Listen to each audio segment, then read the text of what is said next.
بدین کا حلقہ number 1 NA 223 NA 223 میں جو 2018 کا الیکشن تھا فہمیدہ مرزا صاحبہ پہلی مرتبہ پیپلز پارٹی کو چھوڑ کے GDA کی جو ٹکٹ تھی پلیٹ فارم تھا اس سے نمودار ہوئی تھیں اور انہوں نے 94,988 ووٹ حاصل کیے تھے. ان کے مقابلے میں پیپلز پارٹی کے رسول بخش چانڈیو صاحب تھے اور انہوں نے 93,991 ووٹ حاصل کیے تھے. انٹرسٹنگ بات یہ ہے کہ یہ تقریباً 1000 جو ووٹ ہے 1002 ووٹوں کا فرق پڑتا ہے. اس سے فہمیدہ مرزا صاحبہ منتخب ہو گئی تھی. باقی MMA کا ووٹ تھا 7453.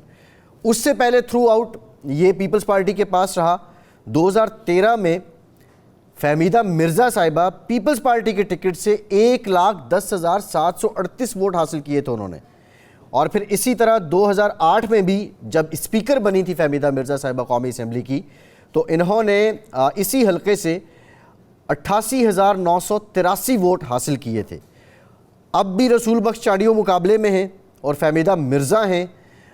کتنا بڑا فیکٹر ہوگا اب کی بار پیپلز پارٹی کا؟ اور فہمیدہ مرزا صاحبہ کے پاس GDA کا سمبل نہیں ہے جس کے لیے انہوں نے خاصی قانونی چارہ جوئی بھی کی لیکن ان کی درخواست مسترد ہو گئی اور کہنا یہ تھا جو فیصلہ تھا اس میں کہ یہ انتخابی نشان جو تارے ہیں یہ ان کے صاحبزادے کو الاٹ کر دیا گیا تھا پہلے سے.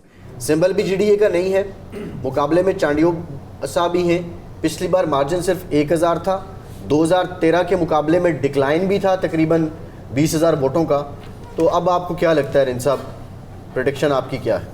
اچھا، بدین کا یہ جو حلقہ ہے یہ بیسکلی پیپلز پارٹی کا حلقہ کنسیڈر ہوتا تھا ہمیشہ سے. اس کی ریزنز یہ تھی کہ مرزا صاحب جو ہے بیسکلی فہمیدہ تو اسلام آباد میں ہمارے سامنے فیس تھی لیکن اس فیس کے پیچھے ذوالفقار مرزا صاحب زرداری صاحب کی دوستی، تو بدین اسی لیے ہمیشہ ان کا اسٹرانگ ہولڈ رہا. 2018 میں جب GDA کے ٹکٹ سے فہمیدہ مرزا صاحبہ یہ سیٹ جیتی تو اس کے بعد یہ ایسے سمجھ لیں کہ سندھ میں پیپلز پارٹی کی اتھارٹی چیلنج ہوئی. اس وقت جب فہمیدہ مرزا صاحبہ اس سیٹ کو کنٹیسٹ کر رہی ہیں، میری معلومات کے مطابق الیکشن سے 2-3 مہینے پہلے تک بھی مرزا صاحب کی بڑی کوشش تھی کہ پیپلز پارٹی کے ساتھ اور بالخصوص زرداری صاحب کے ساتھ معاملات کو سیٹل ڈاؤن کریں. وہ سیٹل ڈاؤن نہیں ہو سکے. اس الیکشن میں کچھ ایڈوانٹیجز اور کچھ ڈس ایڈوانٹیجز ساتھ ہوں گے. اب لازمی سی بات ہے گزشتہ 5 سالوں میں وہ حلقہ بیڈلی اگنور ہوا ہے.